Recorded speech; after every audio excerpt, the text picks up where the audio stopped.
Welcome to Politicos media. బంగాళాఖాతంలో ఏర్పడిన అల్పపీడనం స్థిరంగా కొనసాగుతున్నట్లు భారత వాతావరణ శాఖ వెబ్సైట్లో పేర్కొంది.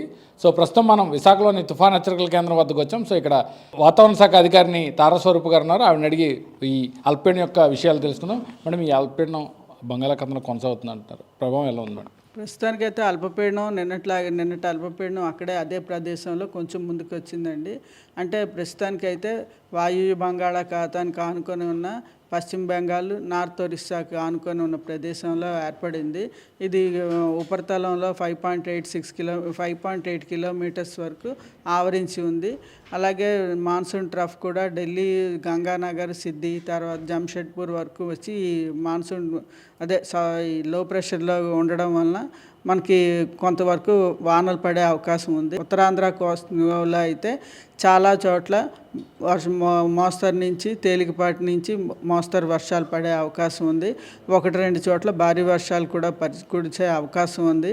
శ్రీకాకుళం, విజయనగరం, పార్వతీపురం, మన్యం, ఏఎస్ఆర్ ఈ 4 జిల్లాల్లో 1-2 చోట్ల భారీ వర్షం కురిసే అవకాశం ఉంది.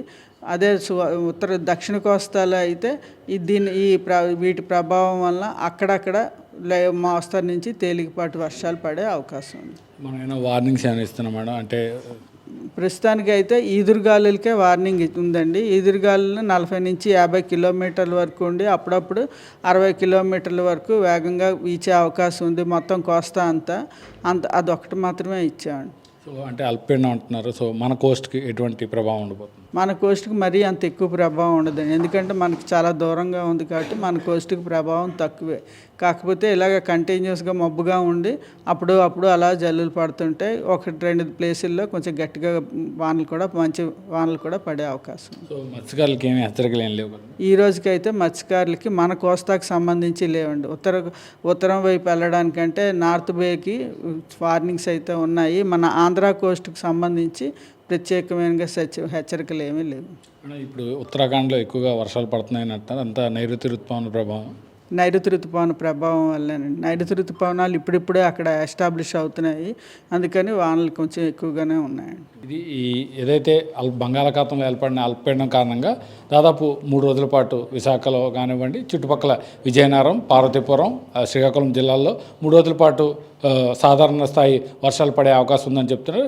ఇది విశాఖ తీరానికి అంటే ఏపీకి సంబంధించి ఈ విశాఖ తీరానికి సంబంధించి ఎటువంటి ప్రభావం లేకపోవడంతో మత్స్యకారులు ఎవరు ఆందోళన చెందాల్సిన అవసరం లేదని వాతావరణ శాఖ అధికారులు చెప్తున్నారు. ముఖ్యంగా ఏదైతే ఉత్తరాఖండ్ వంటి రాష్ట్రాల్లో బీభత్సంగానే వర్షాలు కురుస్తూ వరదల్లా పొంగిపొరులుతున్న నేపథ్యంలో అవంతా కూడా నైరుతి రుతుపవనాల ప్రభావంతో అక్కడ వర్షాలు పడుతున్నాయని వాతావరణ శాఖ అధికారులు చెప్తున్నారు. కెమెరామెన్ ముఖేష్తో కిరణ్, పొలిటికోస్, విశాఖ నుంచి. Please subscribe to the channel and download the Politicos app from the links in the description.